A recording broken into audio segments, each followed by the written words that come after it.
Hello? Hello? Magandang hapon. Buenas tardes. Class, ang gawin na lang natin ngayon para hindi tayo, para guided din naman ako at hindi kalat. Ang mga ating mga sasabihin o babanggitin. So, yung isang material of the 3 materials at anong stat na napabigay ko. So, concentrate na lang tayo dun sa isa. Kasi lalo ako nagugulo pag i-base ko dun sa isang module, dun sa isa, dun sa kabila. Naglalahok. So, I preferred na yung nagamitin natin isang material na meron na kayong kopya para dun tayong mag-base ng review natin about statistics. Kasi for one, parang review na lang mangyayari kasi dito. Kasi nga, you already had it. Parang recall, refresh, but definitely we will not go overboard sa topic kasi hindi na natin lalaliman. The more important points and the basics of statistics na lang muna. And in case may pagkakataon pati hanggang probab. Yung exam kasi nagawa ko na, and the exam is sa aking estimate ay 40% so far but it's still in the stage of revisions pa. So, some 40% parang galing sa logic. Yun parang sa napansin ko. Tapos 30% modulo, 30% statistics.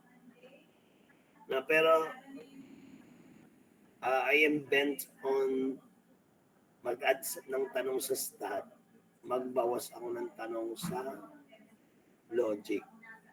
Parang ganun.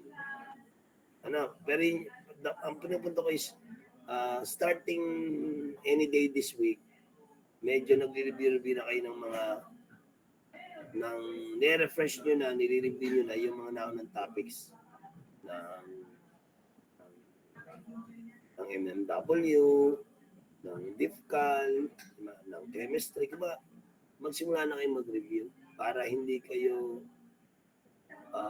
cramming a few days before the scheduled exam. Sa ngayon, wala pa lumalabas sa schedule, right? Or you already know?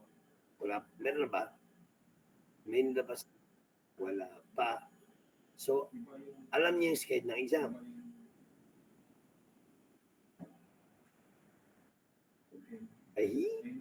Sige. So, ang alam ko rin lang ay yung exam date. So, mechanical department would have the exam starting December 9 to December 16. So, hindi ko alam kung yung Sabado Linggo doon ay kasali. Most likely. So, hindi ko alam kung pangilan doon kung anong mga araw ang mga subjects that I still do not know. Sana wag namang una yung ating ayoko pa. Basta yun na. Wait lang, NC na lang tayo kung ano yung lalabas na unang exam. But then again, even if hindi pa siya nare-release, ang scheduling, nag-utay na kayo.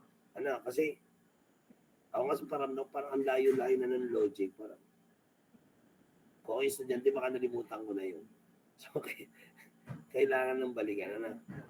So, yung statistics, so, ang sa stat, share ko lang kami. So, dito na lang tayo sa material na ito lang tayo focus sort of.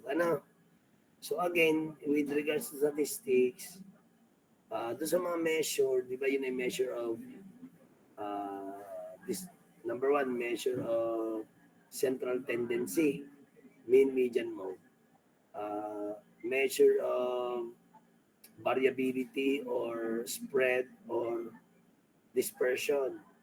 That would be your standard deviation, range, and variance. Typically, measure of position, yung uh, quartile, percentile, at saka yung apat yun, di ba? Ano ba isa? Measure of frequency. Ano? Di ba apat yan? No? Sige nga, apat na yun. Ayan. Measure frequency, dispersion, central tendency, and position. Ano? So, descriptive stat lang naman tayo eh. So again, gamitin natin itong material na to review the basics of statistics. So bear with me and I hope you have the patience na to sort of listen pa rin despite na meron na kayong kalaman with regards to the basics of this. Pero i-highlight na lang natin yung mga properties, advantages and disadvantages of one from the other. Saka some other things na possibly hindi natin fully understood pa. So I might as well puntahan ko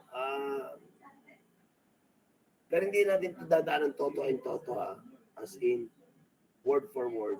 The point is highlight lang natin yung important points and recall. So I would rather review though kung it seems to me nakasimulan natin to pero recall lang natin yung sa measurement of scales that are about yung nominal, ordinal, interval, and ratio. So the distinction of these three, of these four. So doon lang muna ako, no? So kung ito man ay naulit or what, hindi na ako ganun kasigurado eh.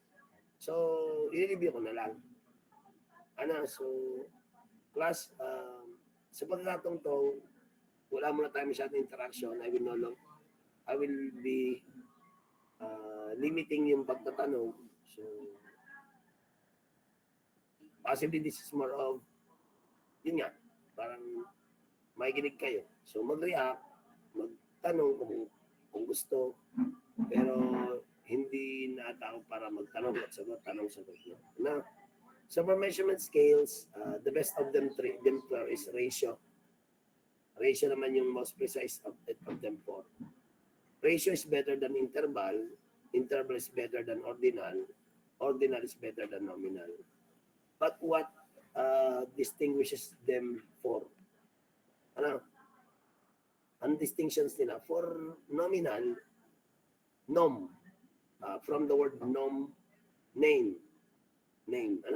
So ang nominal scale ay basically categorical. Sa mga categorical variables lang siya. Halimbawa ng mga categorical variables na pwede natin gawin ng nominal scale ay halimbawa ay yung ito, sinabi na dito, mga gender, male or female, religion, kung ikaw ay INC, member ng Muslim, member ng Roman Catholic, kung anumang congregation, meat preference, kung ikaw ba ay vegetable person, meat person, sa mga meats, ano bang gusto mo, poultry, or beef, yung mga ganon. So, when we say nominal scale, siya ay categorical kung saan nag-a-assign lang tayo ng mga numero. Pero ang mga numero ina-assign natin, hindi natin pwedeng i-mathematically manipulate. What I mean is, walang mathematical operation involved doon sa mga designation ng number natin. So for example, pag sinabi natin na yung nominal scale, kunwari parang ito, 1 for nominal, 2 for ordinal, 3 for interval, and 4 for ratio. Parang identify with this nominal, ordinal, interval, or ratio. So, kung nominal, ilagay mo ay 1. Kung ordinal, ilagay mo ay 2. So, kumbaga, nag-designate ka lang, nag-assign ka lang ng number. Pero yung mga number na yon hindi mo pwedeng i-add, i-divide, i-subtract. Hindi pwede. Ano? And another thing, with nominal scale, hindi pwedeng ikaw ay nasa isang category and at the same time, you belong to the other category. What I mean is, for example, ito, nominal scale, like, for male, 1. So, ang female, i-assign natin as 2. So, nagiging nominal siya. Designation. So, for us to be able to identify and differentiate between the categories. And gano'n sabi kanina, hindi pwedeng kasali ka sa male. Halimbawa, mayroong pintong 1 and 2. Sa 1, papasok lahat ng lalaki. Sa pinto number 2, papasok lahat ng babae. So, hindi pwede mangyayari na pumasok ka na sa pinto number 1, papasok ka pa sa pinto number 2. You are a male and you are a female at the same time. Hindi pwede yun. So, you belong to just one category. Kung ikaw ay katoliko ka. Hindi pwedeng katoliko ka and at the same time, ikaw ay Muslim. No? So, it is for identification purposes only. So, pwedeng yung female ang 1, yung male ang 2. Walang masyadong significance kung alin ang mauna, alin ang mahuli. So, we simply assign numbers. Naalala ko yung ako kasi nagbebenta ng mga turkey. So meron kaming group. So kami sa group, meron kaming mga ginagamit na code. Halimbawa, pag gusto mo magbenta, C1. Pag gusto mo makipagpalit, C2. Pag gusto mong yung merong C1 hanggang C7 na may ibig sabihin yun sa amin. Hindi ako ganun ka-active sa group kasi ako 2 lang. More or less lagi ako C1. Ibig sabihin, gusto ko lang magbenta. Pag bibili, kung gusto kong bumili, parang C3, parang mga ganun yun. So, ibig sabihin, nagde-designate lang between categories. Ano ka ba? Magbebenta, bibili, makikipagpalit, nagtatanong. So, ginagamit namin ay coded, code 1, code 2, code 3, code 4. So, we cannot add, subtract these numbers. Just for the numbers are arbitrary. Nagang arbitrary. Di depende sa designation. Walang importansya kung siyang nauna at sinong padalwa. So, bahala ka kung anong gusto mong unahin at padalwa, patatlo. Kung sinong gusto mong lagyan ng level 1, level 2, level 3. Assignment. So, arbitrary, when we say arbitrary, walang particular order. No ordering ng category. Walang more important, less important. Wala. Halimbawa, mga religion, 1 kapag Roman Catholic, 2 kapag Muslim, 3 kapag INC, 4 kapag... So, hindi pwedeng magalit yung paapat. Ito kung paapat. Ay, di ko nang 1. Sige, siya na ang par, siya na ang 4. Nagliligalit ka rin daan. Pero walang significance kung sino ang 1, kung sino ang 2, kung sino ang 3. So, nominal. We simply assign a number para lang magkaroon ng identification at differentiation. So, kadalasan, ang nominal scale ay ginagamitan natin ng bar graphs at pie charts. So, bar graph, yung 1, di mga babae, yun kunwari ang mataas na bar graph. So, sa bar graph, visual representation lang naman yun ng data that is more appealing. So, kita mo na agad kung sino lamang kasi kung ano yung mahaba. Sa pie chart, yung malaking cut. So, madalas ang pie chart ay sa percentages. Na, so that is for nominal. Kung pag-uusapan naman natin ng ordinal, may kinalaman yung order. So, we assign numbers to rank. So, ang first ay de-designate na 1, ang second designated as 2, ang third designated as 3. Same with nominal, hindi mo pwedeng i-compute yung 1 sa 2, sa 3. Hindi pwede silang i-add, i-divide, kunin ang median, hindi. Ang alam lang natin, highest, second highest, third highest, fourth highest. Kung meron ganung words, ha?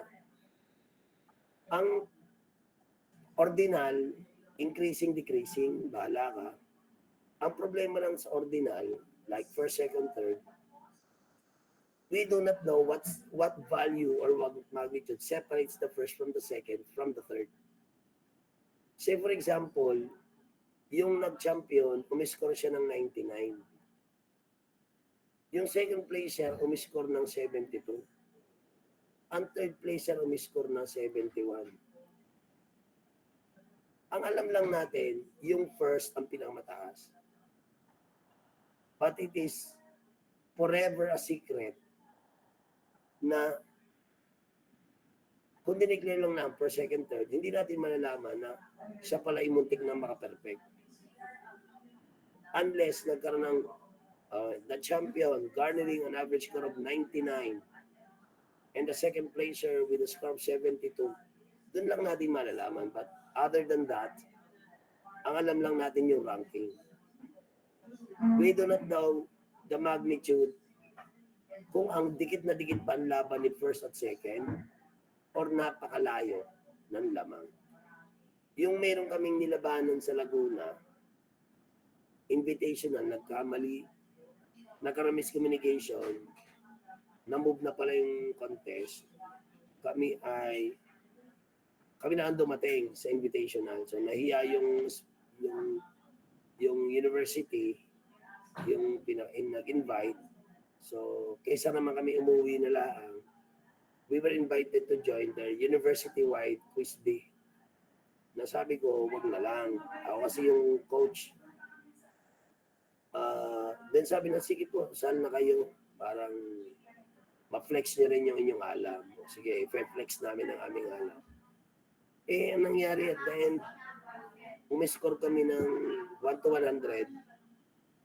Kasi doon pa lang sa easy average round, kitang-kita ng kami na mag-champion.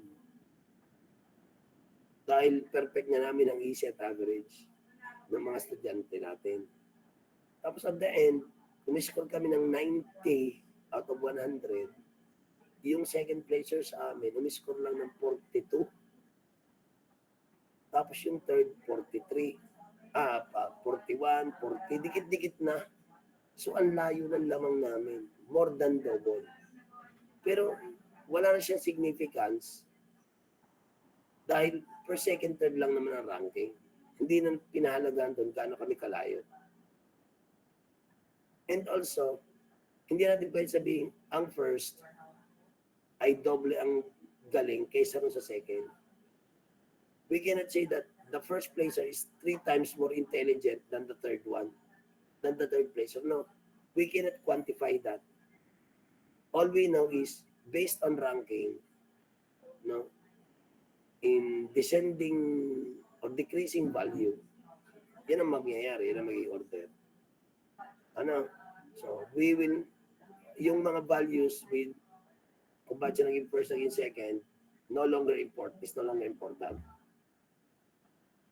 And we cannot quantify na yung champion ay 2 times better than the second placer. Hindi natin pwedeng sabihin yun. All we can say is the first did better than the second.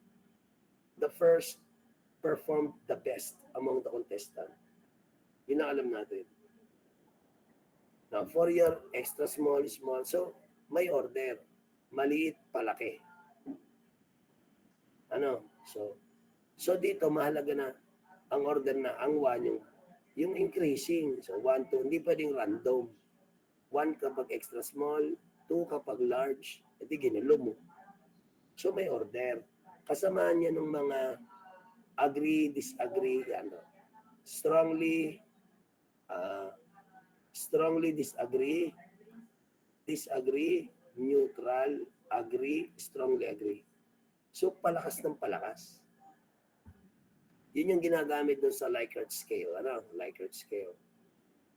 So, yung may kinalaman yung may order. Palakas ng palakas. Ganon. Pero kung ilang beses mas malakas, we cannot say. Ano? Ang ordinal data is mas okay naman siya sa nominal. Pero again, it does not tell us the difference on the scale.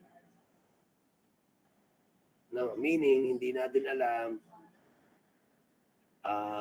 how many points ang nilamang ni first kay second.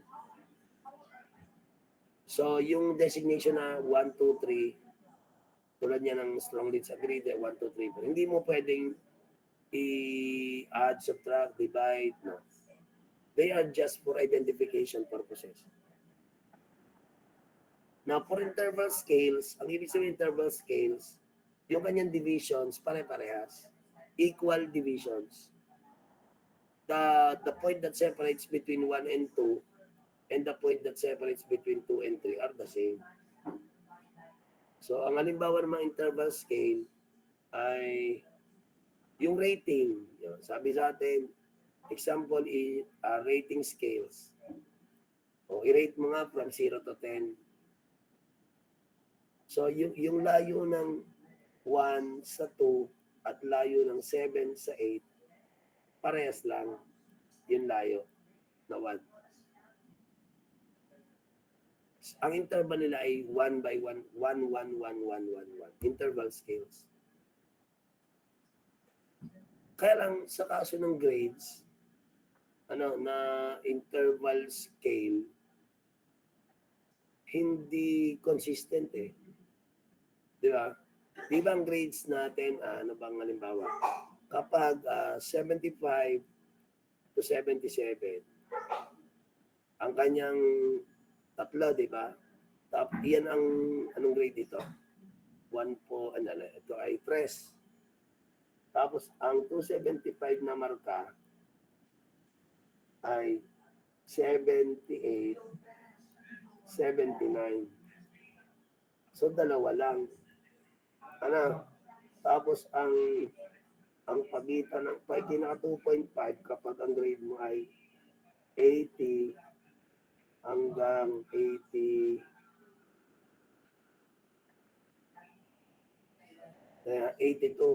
Tanda mo. Tapos pagpatak ng 275, 225 rather, ang grade mo dyan ay dapat 83 to 84. So mapansin, so pag mayroong pattern, di ba? Pag gusto mong dos, dapat ang grade mo ay 85 to 87. Kapag gusto mo ay 175, kailangan makuha mo ay 88, 89. Dapat nariyan ka. Pero siyempre, meron pa itong tinatawag na lower class boundary at saka upper class boundary. O yung lower class limit and upper class limit. Kung gusto mo makuha ay 1.5, dapat umiscore ka ng 90, ito masaklap, to 93. So, 4. Kung gusto mong 125, dapat umiscore ka ng 9, but parang kulang. 3 to 75, 2.5 to 25, that's 175. Parang may mali.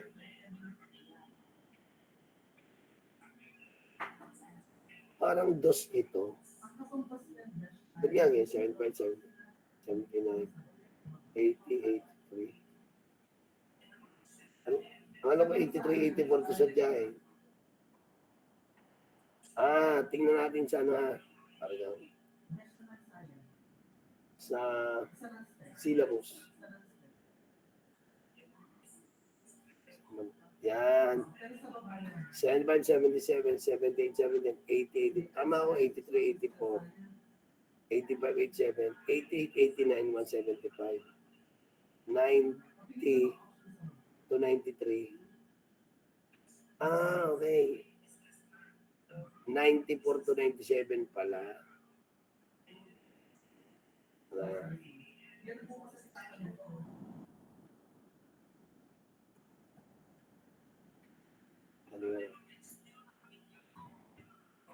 Ano pala, 94 to 97, layo. Ano yung 98 to 100? Hindi ako sure. Yung uno. So, mapapansin mo, itong interval na ginagamit sa grade, hindi masasabing equal. Hindi siya equal. Dahil, hindi equal yung interval. Dahil pag ginawa mong equal yan, kukulangin yung numerical value ng grade mo. Kasi ito parang, ang nangyari dito, parang 3, 2, 3, 2, 3, 2.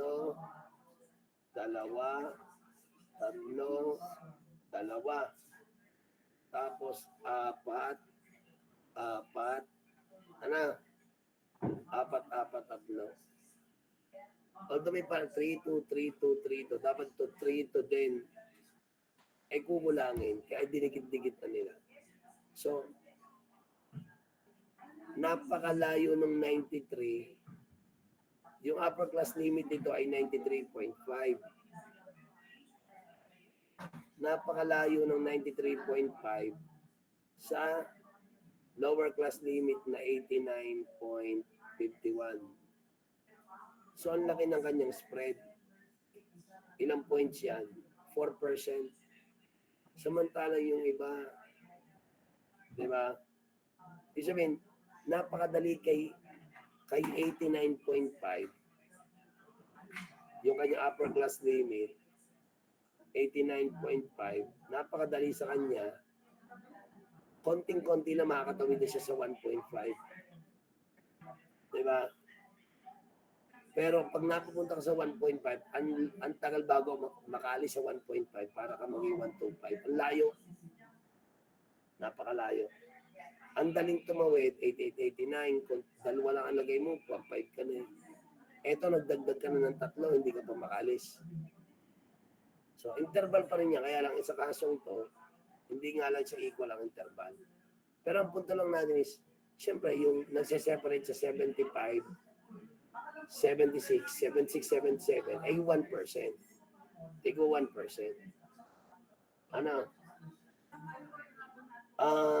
Isa pang example niyan, temperature. So, yung temperature, yan. Another example of interval scale is temperature measured in degrees or in Fahrenheit. So, equidistant, yung 15 papuntang 16 degrees, yung 1 degree Celsius increase, at 31 papuntang 30 hanggang 31, parehas lang yung 1. Equal interval, yung value. Kaya lang, hindi natin pwede sabihin na ang 30 degrees ay twice na mas mainit kaysa 15 degrees. Hindi pwedeng sabihin yun. Does not follow. Na in the same way na yung Likert scale na 1, 2, 3, 4, 5 na marking, pag nag-evaluate kayo ng teacher, kunwari na 1, 2, 3, 4, 5, hindi pwede sabihin na yung 5 ay 5 beses na mas malakas kaysa 1. Hindi pwede sabihin yun.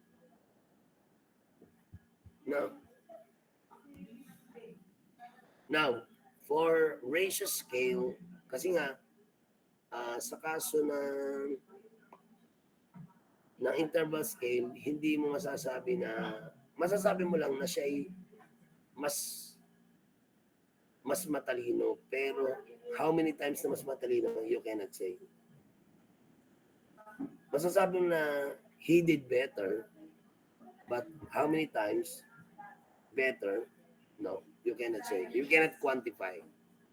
Alam mo lang na sa contest, mas maganda yung first placer kaysa second placer. Pero ilang beses na mas maganda, again, you cannot say. Alam mo lang, mas maganda. Pero 3 times na mas maganda, we cannot quantify. Sa ratio, nagagawa natin lahat yun, kahit quantification. Alin na mas mabilis? So, depende sa mga numero. Ano? So halimbawa, yung takbo ng isa ay 100 kilometers per hour, yung isa ay tumatakbo ng 50 kilometers per hour.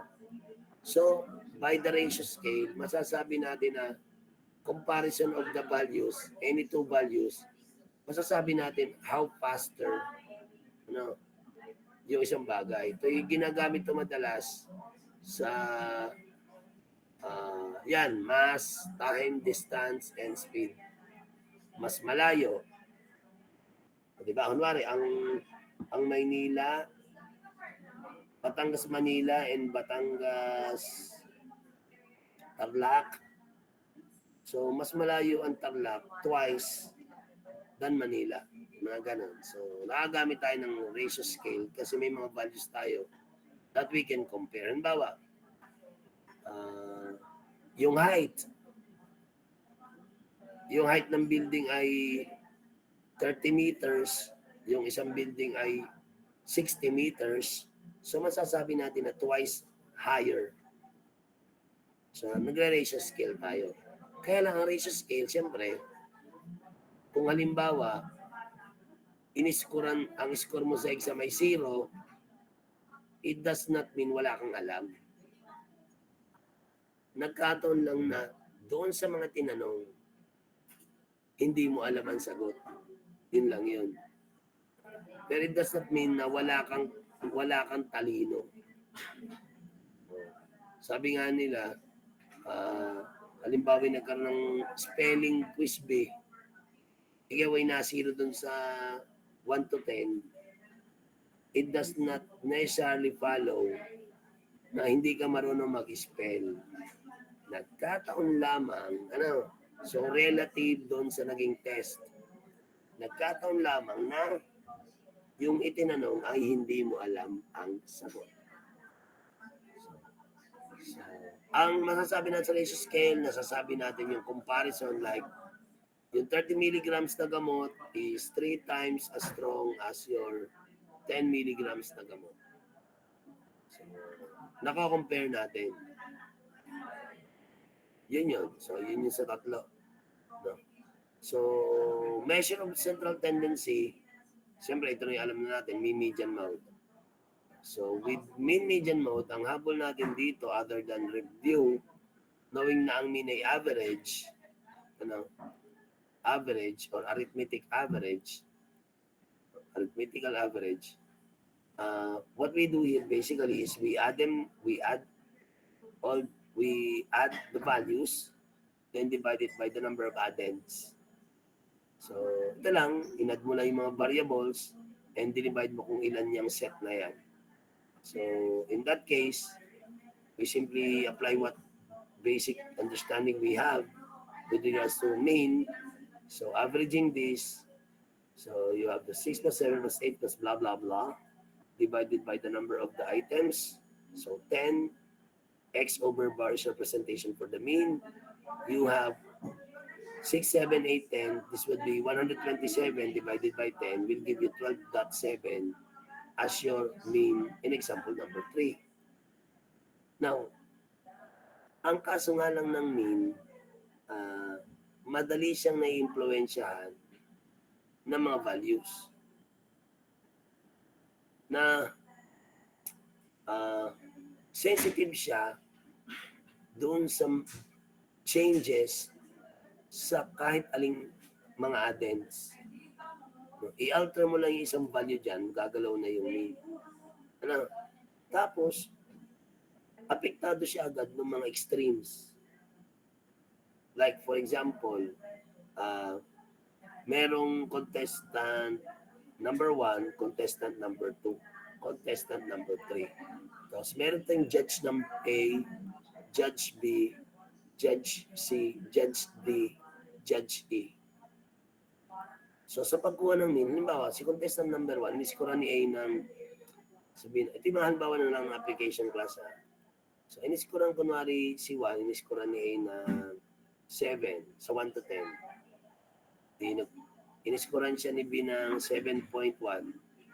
Iniskuran siya ni C ng 4. Iniskuran na rin ng 7. Iniskuran na rin ng 7.2. Tapos si number 2, in-score na rin ng 6.9. In-score na rin ng 7.4. In-score naman na rin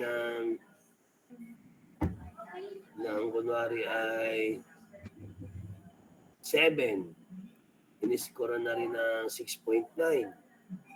In-score na rin ng 7. Ari naman, umiscore na nga rin ng 7 din. Ari umiscore ng 7 din. Umiscore ari din ng sabihin natin 8. Tiga, iniscorean na rin ng 7.2. Kumari lang. Ari iniscorean ng 6. So, pag ginawa mo yung mean, base dun sa mga judges, masasabi natin na base sa judges, ang panalo ay ito,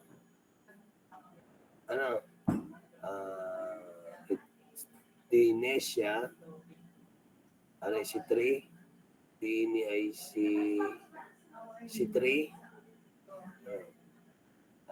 siguro pwedeng are at saka are. So masasabi natin kunwari na ang panalo dapat yung kunwari dito. Kumbaga dapat sana ang mananalo more or less ay sabihin natin are 7.3 kunwari. So kumbaga dapat ito yung lalamang pero ang mangyayari, hahatakin ito ni 4 ang score. So yun ang problema sa mean, di ba? Apektado siya ng extremes. So halimbawa, kung 7 plus 7.1 plus 4, binabaan agad ng isa, plus 7.3 plus 7.2, dinivide natin ng 5. So, ito magiging 652 lang. Whereas, consistent naman sa 7 sana, ari may mga 6.9 plus, halimbawa lang ng mga pangyayari plus 7 plus 6.9 plus 7, no, so dividing it by 5, 704. So lumamang na. Kung tutusin naman, sa isang judge lang yung lumamang. Yung isa ay nakadalawang judge. So yung patatlo, kunwari again, 7, so 14, 22 plus 13. 22 plus 13.2 equals divided by 5, ST. Execute. 704. Yun, medyo may magtatay pa pala. Pero kumbaga, kung tatanggalin natin, so yun ang nangyari. So if in case, ang nangyayari na lang sa ganyan, para maalis yung mga biases, tinatanggal nila yung pinakamababa na score. Tatanggalin yung pinakamababa para lang maging patas ang laban. Dahil mag-iiba na yan. Dahil yung 6.52, i-multiply ko ng 5, bawasan ko ngayon ng 4, sa divide sa 5, so divided by 4 na lang ngayon. So lalabas na yun ay 7.15. Ano namang isa, 704, 7.04 times 5 minus 6.9, isang mababa, no? Divided by 4. 707. nag-iiba, ang laki ng epekto ng lowest at highest. That is how sensitive the mean is. Kaya hindi siya ganun ka-reliable unless may mga means and way kung paano matanggal yung personal biases. And that is pagtatanggal ng highest or pagtatanggal ng lowest. So, yung patatlo, 7 plus 7 plus 8 plus 7.2. Inalis ko yung 6. So, dinivide na lang natin ng 4. 7.3. Kumbaga, ang maganda doon, na-break natin yung tie ng dalawang ito. Although, ang nangyari, naging second placer are ang naging third, are ang 1. So, consistent are. So, ganun ka sensitive, again, ang mean. Now, moving on, meron tayong tinatawag na weighted mean. So, yung sa grade natin, yung GWA, General Weighted Average, or yung tinatawag na weighted mean. Ang weighted mean may kinalaman sa units. Halimbawa ay ang chemistry mo, nakakuha ka ng 1. No? Ang MMW, kunwari lang, nakakuha ka ng 2. Tapos ang iyong differential calculus, nakakuha ka ng 1.5. Tapos kunwari na RPH, nakakuha ka kunwari na sabi natin 1.5 na rin. So, ang mangyayari dyan, hindi ka pwedeng mag-divide na 1 plus 2 plus 1.5 plus 1.5. So, 3, 5, 6, Tama na? 3, 5, 6. 6 divided by 4, parang average mo ay 1.5. Ang mangyayari siya dyan, may kinalaman yung units. So, kaya weighted mean, bibigyan mo ng timbang or bigat yung chemistry dahil siya ay 4 units, 3 units, 3 units. Lagyan natin kunwari ng huwag natin gawing RPH, Gawin natin siya kunwari, anong yung patpit, ilang unit? ROTC. Kunwari ROTC, Ang ROTC ay 1 unit lang, Tama ka? 1 unit lang, So, kunwari 1 unit. Ang mangyayari dyan, i-add mo to ngayon, 4, 6, general weighted average, 4.5. Tapos ay 1.5. Saka mo ito total. So, 6, 12, tama ba? 16? 1.5, 4.5, 4.5, 6, 12, 16, So, 16, i-divide mo sa number of units. Ilan ba units? 4, 10, 11. So, divided by 11. So, makuha mo na ang GWA or weighted mean na 16 that needs to be divided by 11. Di ba yun ang ginagawa natin? Pang-miracle lang natin. So, 1.45. Mas tumaas pa ang average mo. Dahil hinatak na chemistry ng 4 units. Malaki ang naging papel nito dito. 145 compared sa 1.5. So, weighted mean. Class, apologies kung ang sama ng sulat. So, ayun. So, ano bang property ng mean? Ang property ng mean, yun nga, nakuha lang natin ang central tendency. Tapos, sensitive siya sa mga values. And it does not show us the real score or the real condition. Kasi, for example, gusto mong malaman yung ito. May group ng 10 students. Ganun yun. Yung group ng students, nung bakasyon, nagbasa.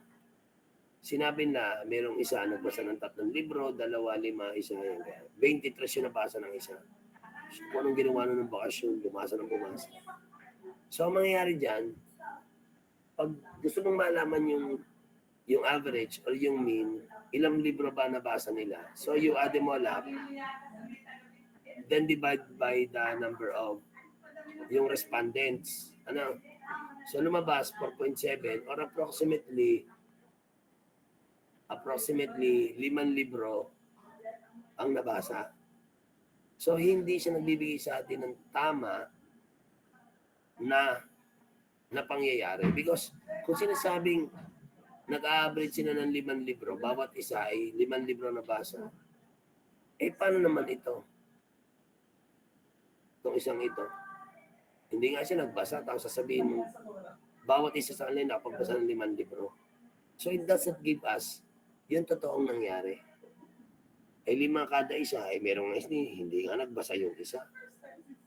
At naapektuhan siya nung pinakamaraming nabasa. Kaya umangat. Dahil pag tinanggal natin ito, mag-iiba ang sagot, di ba? Magiging 10 times 47 is 47 minus 23 is 24. So magkakaroon, alisin mo si 23. So meron ka ng 24 divided by 9 individuals. So mag-iiba ang average yan pag tinanggal mo si 23. Ganon ka-sensitive. Ano? So 24 that needs to be divided by 3, parang 8 lang ata yan. Ano? Hindi. 24 divided by 9 pala. Divided by 9. So, yun. Approximately 3. Naglalaro lang sa 3 na libro ang nabasa ng bawat isa. So, that again is how sensitive the mean is. Apektado siya ng sobrang taas na value o sobrang baba na value. So, when used sa mga pageant, halimbawa, or contest, para maalis yung personal biases, you do what I have said kanina. Tinatanggal yung highest o kaya yung lowest. O kaya naman, what they do sa scoring, meron silang range. Halimbawa, ay siya judges, ang score lang po niyo pwede bigay 7 to 9. Hindi na po pwedeng bumaba doon. Hindi na pwedeng tumaas. So somehow, they are restricted. Hindi sila masyado makakapagdaya. Ano? O kaya naman, ang ginagawa na, yung contestant, nirarank nila. O, sa 3 contestant, o, si A, judge number A, anong rank mo? Kay 1, 2, 3. So, ito ang first. Sa kanya ito ang first. Ito ang third. Sa kanya ito ang second. Kumari lang. Para man kay Judge B, ito ay second. Kumari ito ang third. Para ang second. Para ang first. Para kay C, ari ang second. Ari ang first. Ari ang third. So, yun ang nangyayari. Para kahit paano, ang nangyayari na lang dyan is para, yun ang pangit. Ina-add lang ordinal. So, mas maganda dyan, nagbibigyan na lang ng points. 1 point sa first, 2 points sa second, 3 points. Ayan. No? So, kaya ang scoring ay 5 points, 3 points, 1 point. Para mahuli mo yung mahiwalay mo. So, kung second, third, ilan yan? Meron kasing contest national na ganang ina-addi yung ranking. 3, 3, 8. Tapos 3, 2, 1 is 6. 1, 1, 2 is 4. So, mahuhuli mo doon na ito yung panalo. Kaya lang sa iba, di ba ang first yun ang gold. So, nakailang kang gold, pare nakadalawa. Kailang gold are. Nakadalawang gold. Are, nakaisang gold. Are, walang gold. Di para may talent. Number of golds, number of silver, number of bronze. Mga ganun. So, may isang pangyayari isang katulad nito nung sa national na, sort of national siya, no? Interstate U na contest, ina-add nila yung yung ordinals. Halimbawa, ang Bat State U, kunwari, ang Bat State U, kasali tayo doon kunwari yung P6, tayo ay kunwari ay third. Tapos yung chemistry natin, kunwari tayo ay fourth.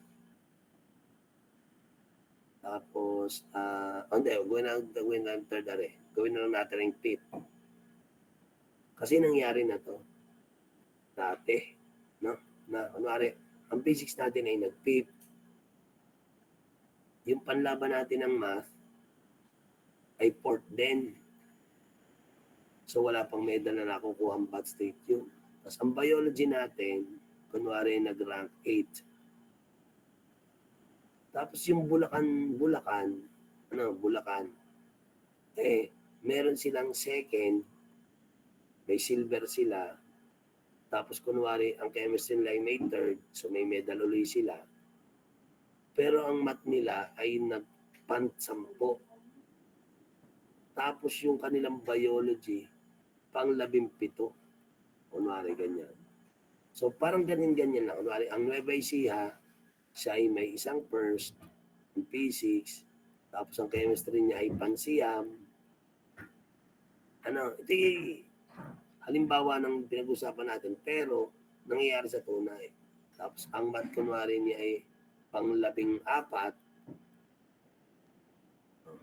Tapos siya ay dito ay pang-20. Kasi marami yun halos 30 plus na school yun. So ang nangyari, pag inad mo yan, di ba? When added, 5 plus 4 plus 4 plus 8 wouldn't have to be 13, 21. Tama ka?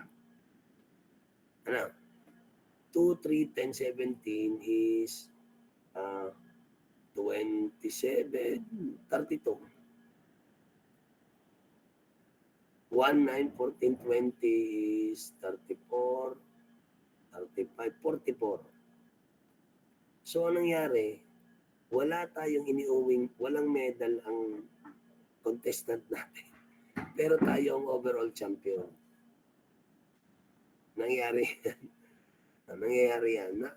Kasi nga, ang naging basis nila is ina-add nila yung ranking na naging favorable para sa atin. Pero I do not mean na hindi tayo nananalo ha. Mayroong batch na sumali ang Bat State U. Champion ang physics, champion ang math, second ang chemistry, panlima ang biology. Mga ganun. Anyways, ito ay patungkol lang dun sa pagiging sensitibo ng mean. So, to prevent yung mga biases, tinatagal ang highest or lowest, or nagre-restrict sila ng scoring. Ang iba naman, nagra-ranking. Doon na kinukuha. Now, for median, madali lang naman ang median. Ang median, siyempre, isang measure ng central tendency, yung rango lang. The one that is at the very center or middle. So, when organized, edi, kung 7 yan, edi, ano bang gitna ng 7? 4. So, yung pa-4. No? Kung yan man ay even, so 16, ang gitna ng 16 ay 8. Pagitan ng set ng 8 at siyam. So 1, 2, 3, 4, 5, 6, 7, 8. Ano gari? 1, 2, 3, 5, 6, 7, 8, 9, 10, 11, 12. So 6. So 6 and 7. So 1, 2, 3, 4, 5, 6, and 7. Yung average, hindi pa ito naka-organize, sorry. Hindi pa siya organized. Nung inorganize, ito, yung 1, 2, yung pagitan ng 6 and 7, 1, 2, 3, 4, 5, 6, and 7. So, average ng dalawa, 16.5. Kung larger number naman nga kasi lang ang ginagawa, edi ang formula natin basically nga dyan is this. The number of scores plus 1 over 2. Yun lang naman. In case na odd, at in case na even, kung odd, so, number of added is 41 plus 1 divided by 2 would be the 21st score. Kung 40 naman plus 1, so 20.5, ibig sabihin, nasa pagitan ng 20th in order kung siya ascending, descending, at saka 21st. Ano? Yun lang naman siya. Kung properties ng median naman, ano maganda sa median? Ang maganda sa median, hindi siya naapektuhan ng extreme scores. So walang kinalaman kung may 23 dyan. Ang pag-usapan kasi yung pagkakaayos. Increasing, so ano ba yung, ilan ba to? 10. Ang gitna ng 10 ay 5 and 6. So 1, 2, 3, 4, 5 and 6. Nagkataong 3, kaya ang gitna nila ay 3. 3 plus 3 divided by 2 is 3. So walang kinalaman yung extremes. So mas okay pa na measure of central tendency and median kumpara sa mean, because ang mean napaka-sensitive. Ang median, you just have to organize them and just find the middle. Ganun lang naman siya. For the mode, mas marami lang. So in this case, example, we can already see na pinakamarami ang 19, so yun ang kanyang mode. The one that occurs the most. Now, pwedeng mangyari na ang mode ay dalawa dahil dito ang 3 ay 3 beses na lumabas. Ganon din naman ang 5, 3 beses lumabas. So it is possible that we have more than one mode, or we can also have zero mode. Zero mode. For the properties of mode, ang mode napakadali. Ang titingnan mo na lang naman dyan is by inspection, simply by looking at it, walang computations na kailangan, madali siyang ma-obtain. Tama, di ba? Now, ngayon siya, ang mode, mas madali kasi, wala nang computations na kasi observations lang, inspection, just seeing the frequency. Pero nagagamit siya basically in marketing. Halimbawa sa mga may tindahan ka ng karinderya. So, based on the mode, malalaman mo kung anong menu, anong putahe yung madaling maubos, yung maraming bumibili, at anong putahe yung napapanis, walang bumibili, hadya na mabawasan. So, that would be your basis para sa susunod ay hindi na ako magluluto ng ganito. Ito na lang ang dadamihan ko ng luto, adobo na lang. Kasi yun ang mabenta. So, doon pumapasok yung importansya ng mode. Kung dadalhin natin sa mga sapatos, bilang example dito, so, sa isang supermarket owner, malalaman niya kung ano yung bibili niya, ano yung ibibigay ng supplier ng mga brand ng items. Para, halimbawa, siya, wag muna akong dala ng ng ganitong brand ng sapatos, hindi naman nabebenta. Damihan mo na lang ito ng Jordan, mga ganun. So, based on the mode or the more popular brand or size ng sapatos na nabibili. Hindi naman kami order ng size 8. Marami pa kaming stocks. Dagdagan mo nga pala ako ng size 10 kasi mabenta. So, doon pumapasok ang importance ng mode. So, ang mode ay hindi necessarily numerical score when we analyze the data. So, ano bang, basta basically, yung mode, nakadepende sa frequency. So, kung ano yung pinakamarami, ibig sabihin, magiging basis siya for decision, lalo na sa marketing. Ano? Now, paano tayo kumukuha ng mean, median, and mode sa mga frequency tables? So, when we say frequency tables, meron tayong ungrouped frequency at saka grouped frequency. Pag sinabi nating ungrouped, yung by ones, like 1, 2, 3, 4, 5, hindi siya naka-cluster. Walang range. Walang bracketing na nagaganap.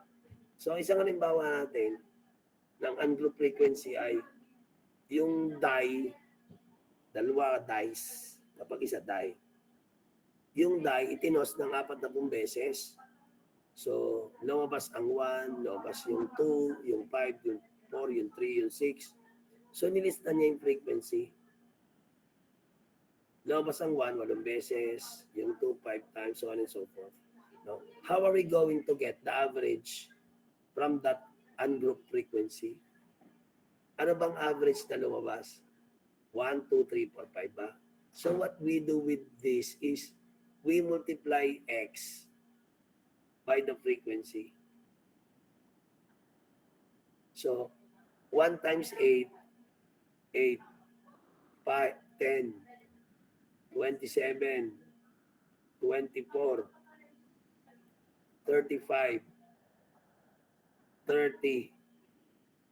Then, kukunin mo yung summation ng F times X. Ano?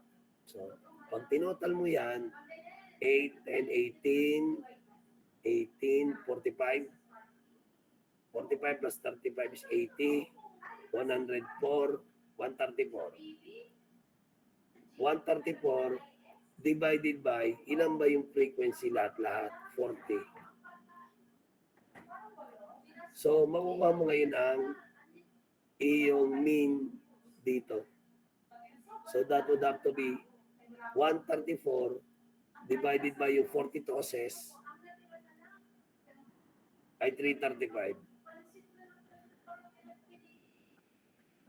Mama niyan, yung last year nakakasama ng loob. Yung lechon, oo, yung kung sino na lang kilala yung binigyan. Oo. Bad trip ako noon. Ha? Hindi po yung hindi naging patas ang pagbibigay. O dahil nasa lutuan tayo na, right? Okay, class. So, 135 divided by 40, that would have to be 134 divided by 40. Ano? May lumabas na ba akong sagot? So, 335. 335. Ano? Sa pagkuha ng average ng ungrouped frequency. So, we multiply, then we add. Ano? Ganun siya. Now, kung yan naman ay group frequency, so yan, ito, lumabas na yan. Kung siya group frequency, tulad nito, mass ng grams, ilan yung pumasok sa ganung range o sa ganung bracket? 3 grams hanggang 7 grams, 23 grams hanggang 27 grams. So, 3, 8, 12, 10, ganyan. So, ang number ng buto, kunwari, ay 40. Yun ang frequency.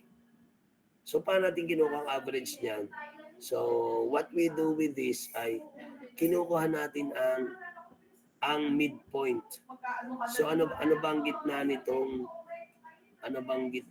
3 and 7? The 5. Ang gitna nito ay 10. Yung midpoint, yung nasa gitna nito. So, 15. Tapos, 20. Gitna ng 23 ay 25. Saka nyo i-multiply doon sa frequency. So, lalabas na yun ay 15, tapos 80, lalabas na 15 and 12 ay 15 and 12 ay 150, 180. Ano? Tama ba ako? Tama ba, class? 15, 12. O nga, 180. 20, ari 200. So, yung midpoint ang minumultiply mo, 25 and 7, 175. Tama ba? Ano? So, saka mo ito total, saka mo i-divide sa 40. So, doon mo i-multiply yung F sa midpoint ng group frequency. Na, check ko lang ha. So, 15 plus 80 plus, pag naalala ko yung mga lechon na yan, sa mahalaan doon.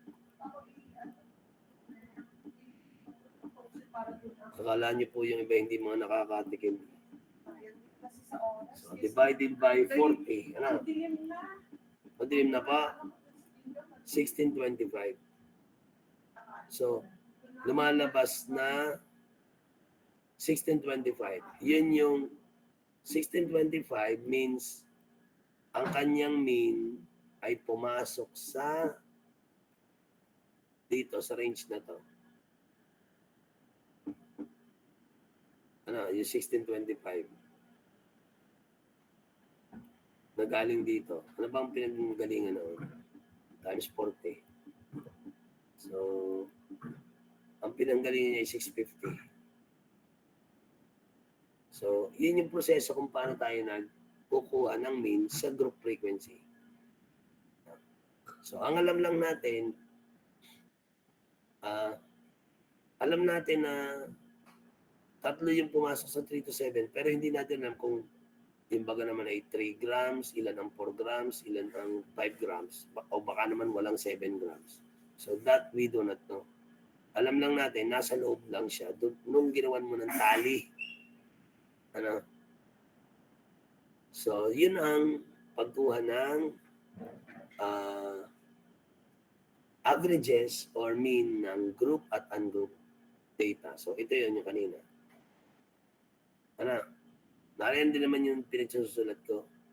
No, kung mean media naman of that same data, yung sa DAI, sa DAI, 40 times, para malaman mo yung pinaka-median, di ilista mo.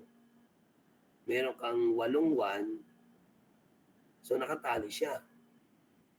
5 2, 9 3, so on and so forth. So ano ba yung gitna ng 40? Ang gitna ng 40, ang kanyang median technically is 20 and 21, di ba?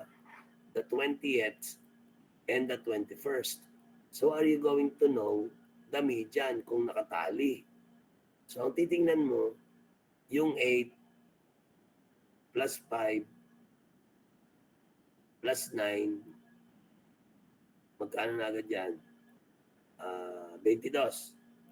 So, ibig sabihin, the first hanggang 8, 1, 9, 10, 11, 12, 13, yun ay 2. 14, 15, 16, 17, 18, 19, 20, 21st, 22nd ay 3. So, 20th and 21st, so ibig sabihin, narito yan. Diba? Kasi ang nangyari dyan is that meron kang isang 8 1, 5 2, 9 3. So, if you are to list it this way, sa 2, 3, 4, 5, 6, 8 1,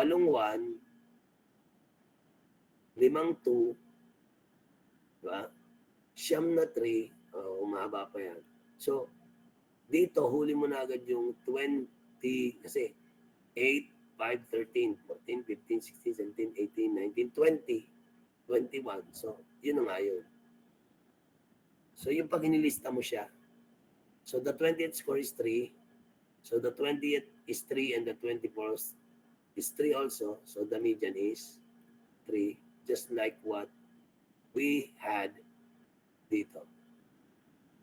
Kasi, inad na 8 plus 5 plus 9 is 22. Lumampas na doon sa 20 and 21. So, pasok doon sa 3. Na, So, pero kung tutusin, inililista mo lang yun. Tapos binilang mo alin yung pang 20th and 21st. So, we do know that it is 3 and 3. Ano? So, 28.5 is the middle of 20th and the 21st position score. Kaya nga lang, hindi natin pwede magamit ang median sa group data. Median cannot be obtained.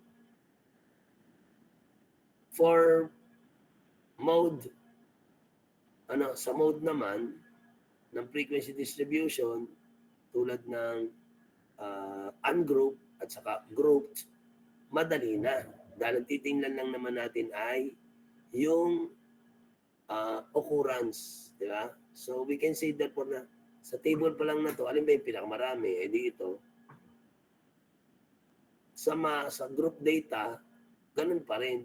Nothing changes with regards to how can we determine the mode of the particular data set. Ganun lang naman. So for measure of spread or dispersion or variability or dispersion, spread, or variability, ganun lang kalayo lang naman yun, di ba? So the data, how far are they from each other? How close are they from each other? So kapag maliit lang ang variability, hindi masyadong malalayo ang score, we call it homogeneous, genius. At kung malalayo naman, we call it heterogeneous or non-homogeneous. Masyadong malaking dispersion or kalat ang lalayo ng scores sa isa't isa. So, medyo kakaibang napalagay dito dahil with the 3 types of dispersion measurements, we do know range, standard deviation, and variance. Since ang variance ay square of the standard deviation, nag-include na lang dito instead ng semi-interquartile range na tinatawag. So, for us to better understand what is that, unahin natin yung range, which is simply the difference ng highest and lowest scores. So, with this example number 9, the highest is 88 and the lowest is 11. We simply get the difference of the highest and the lowest scores, so that is the range. Ganun lang kasimple. So, ang problema sa range, hindi masyadong nabibigyan ng importansya yung mga values between them. No? It is yung layo ng dulo sa dulo. No? Yun lang yung range. So, paano kinukuha ang range kapag naka-group? Kasi pagka ungroup, madali lang. Kapag grouped, medyo yung range. So, ang titingnan na lang natin dito is, kunin mo yung midpoint nito, 5. Gitna ng 3.7. Kunin mo ang midpoint ng highest, 25. Then, kunin mo ang difference, so 20 ang kanyang range. So, the highest and the lowest scores are taken and their midpoints are subtracted. So, yan, 20 grams. Again, nasin yun yung material ha, kaya babasahin nyo lang ulit. Maday naman yung example. For quartiles, kaya sinabing quartiles, quarter. One-fourth. So, for you to be able to get, cut it into 4, you have to put 3 slices. Diba? So, yung 3 slices na yun, meron tayong quartile 1, sabi natin, we have the median, which is the quartile 2, gitna siya and quartile 3. So, ang range ay hindi napapansin yung remaining data, sabi natin, at na-apektuhan siya ng variable sa magkabilang dulo. So, kailangan ibang gamitin natin measure of dispersion. So, punta tayo sa quartile. So, with quartile, linyahin natin sa 4. So, assuming this is score, bali ito at ay 11. 1, 2, 3, 4, 5, 6, 7, 8, 9, 11. So, paano mahatiin yung 11 sa 4? So, we have a formula for the location of quartile 1, quartile 2, which is the median, and the quartile T, which is the upper quartile. We have the lower quartile, the mid quartile or median, and the upper quartile. So for you to be able to locate these quartiles, so we have the formula for location of quartile 1 would be n plus 1 over 4, and for the median that is mid quartile, the midpoint would have to be n plus 1 over 2, and the location of the third quartile is 3 multiplied by the sum of n plus n1 divided by 4. So if we are to apply this, we have here 11, right? So n here is 11.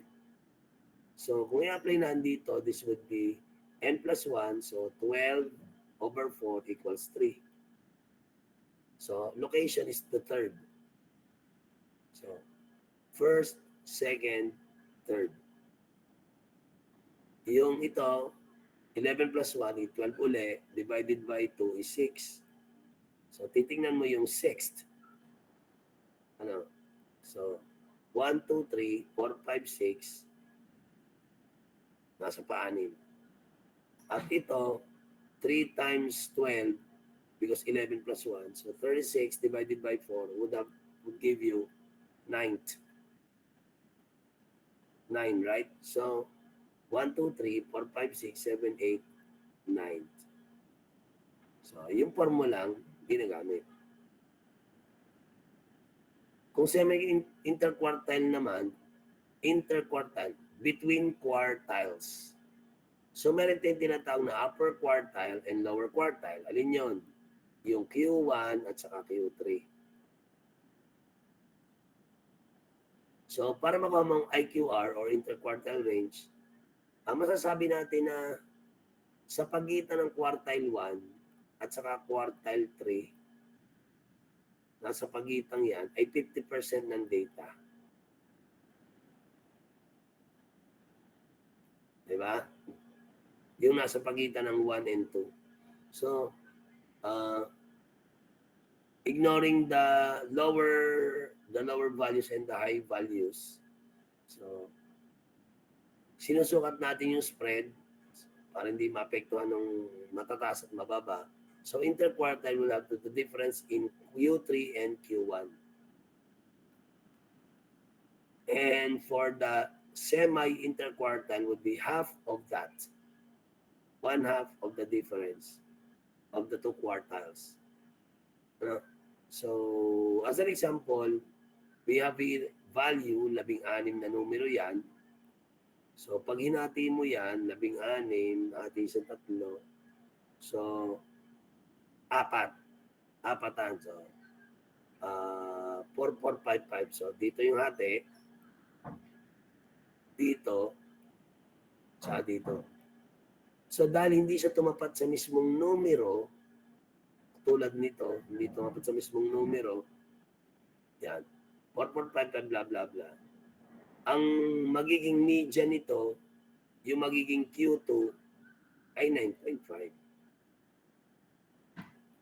Ang magiging Q1 ay 5.5. At ang iyong magiging Q3 ay 15.5. Kasi hindi tumapat sa mismong numero, right? So, kaya nga, ang median o gitna ng 9 and 10 ay 9.5. So, yun ang Q2. Ang Q1 ay 5.5. At ang upper quartile ay pagitan ng 15 and 16, that would be 15.5. Ganun lang, di ba? So, for the interquartile range, isusubtract mo yung Q3 at saka Q1. So, 15.5 minus 5.5 would then give you 10 as the interquartile range. And for the semi-interquartile range, that needs to be divided by 2. So, you get 5. Class, again, mag-focus na lang kayo sa material na to. Diyan na lang paikutin yung mga tanong na natin sa semi, sa finance. Hindi na. Kung meron mga mapadagdag dyan, yun yung yung sa position, yung uh, percentile. Ano? Pero parang may discussion naman dito, hindi lang binanggit na yun that is about normal distribution. Now, again, may copy naman kayo nito ha. So, kung median and quartiles ng cumulative frequency score. So, ano ba yung cumulative frequency score? Ang cumulative frequency score, so meron tayo tinatawag na upper and lower class boundaries ng isang interval. So,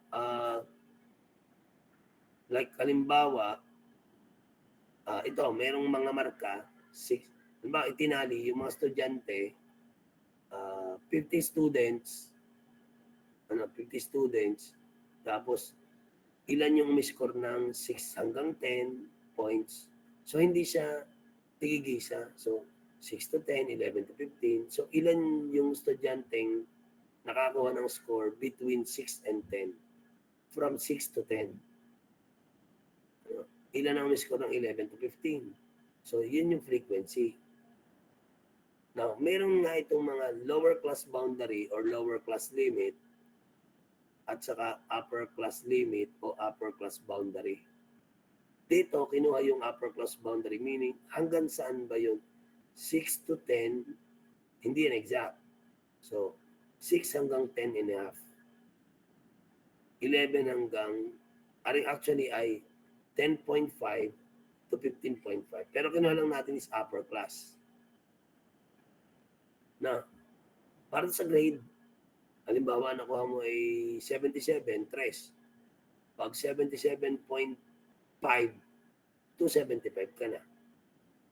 Pag 77.49, 3 ka pa rin. Yung ganun. So, anong nangyari dito? So, kinuha yung upper class boundary. So, yung frequency, tapos 10.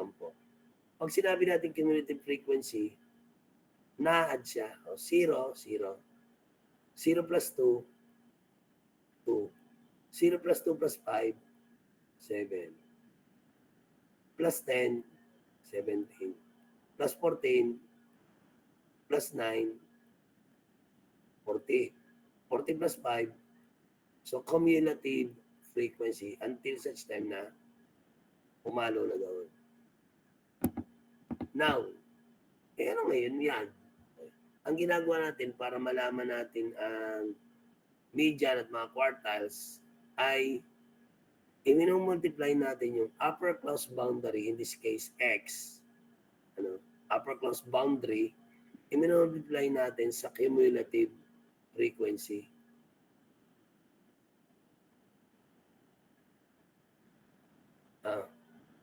Or, kung gagawa natin siya ng plot, makikita mo naman halimbawa na yung x and y axis 10.5, 0. So, cumulative frequency itong 0, 10, 20, 30, 40. Bahala ka kung 0, 5, 10, 20 yan. Tapos yung marks naman ay 0 score hanggang 50. Or kung, in this case, hanggang 50. Now, ang mangyayari, ipa-plot mo yun. So, yung 10.5, kasi ito ay 10, 11, 12, 13, 14, 15. So, nasa gitna ng 10 at 11, ang kanyang cumulative frequency ay 0. So, nasa mababa lang siya. 0. Tapos, yung 15.5, ito yun, guguhit kayo ng pataas, siya ay 2. So, ito. O, yung sunod ay 7, 2, 4, 6, 8. So, 7, siya ay 20.5. Yung isa naman ay 17. So, ang 17 ay 10, 12, 14, 16, 17. Siya naman ay 25.5. So on and so forth, pinaplat, tapos sa kaguguhitan. So, cumulative frequency curve. So, by drawing the appropriate lines, so makikita mo more or less kung so dito kasi ang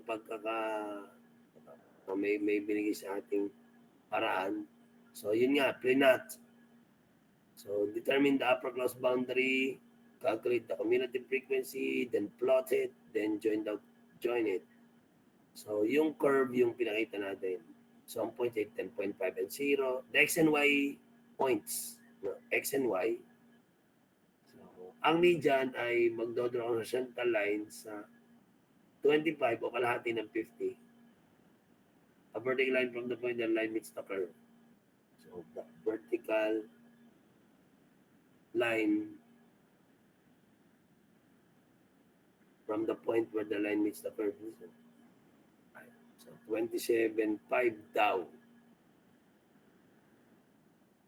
Yung kumari ay 1, 2, 3, 4, 5. 1, 2, 3, 4. Anong sinabi niya? Dali lang nga. Draw a horizontal line at 25. Half of okay. The horizontal line at half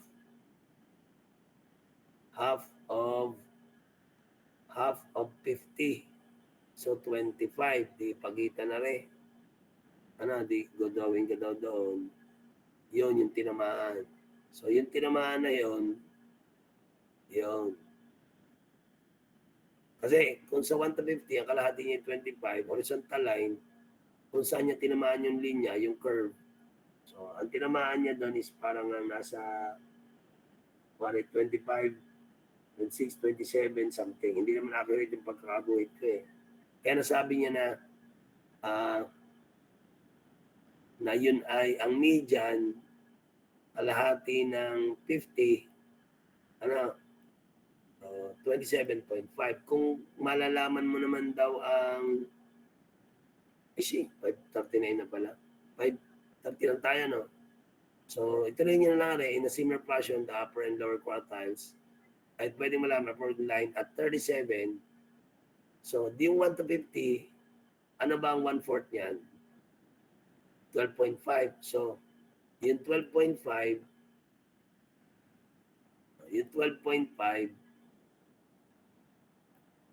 so 10, 12.5, guguhit ka ngayon ng horizontal kung saan tumama. So, ang tinamaan niya ay malapit sa 25. So, yun. Kunwari 24. Yan. In this case, yan. Sabi nga parang 24. Ang upper quartile ng 50 ay 37.5. So, 30, 35, 36, 30, 36, 38. So, narito ka guguhit. So, 30, kung saan tinamaan, di yun.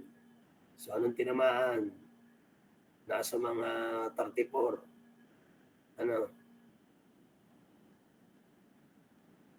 Nasaan ba? Yun, 30. Yan. Anyway, hanggang doon na lang muna.